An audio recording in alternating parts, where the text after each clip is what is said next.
దేశంలో సినీ ప్రముఖులకు రాజకీయాలకు విడదీయలేని సంబంధం ఉంది. ఎన్టీఆర్, ఎంజీఆర్, జయలలిత, వినోద్ ఖన్నా, రాజేష్ ఖన్నా వంటి దిగ్గజ నటులు సినిమాలతో పాటు రాజకీయాల్లోనూ రాణించి తమదైన ముద్ర వేశారు.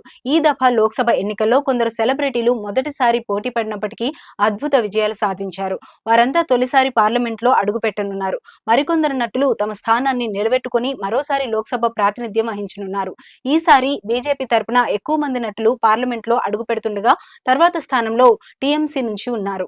హిమాచల్ ప్రదేశ్ లోని మండి స్థానం నుండి బీజేపీ అభ్యర్థిగా నిలబడిన బాలీవుడ్ ప్రముఖ నటి కంగనా రనౌత్ కాంగ్రెస్ అభ్యర్థి విక్రమాదిత్య సింగ్ పై అద్భుతమైన విజయాన్ని సొంతం చేసుకున్నారు. తొలిసారి లోక్సభకు ప్రాతినిధ్యం వహించనున్నారు. రామాయణం సీరియల్ రాముడి పాత్ర పోషించి ప్రేక్షకులను మెప్పించిన అరుణ్ గోవిల్ యూపీలోని మీరట్ నుంచి బీజేపీ తరపున పోటీ చేసి గెలుపొందారు.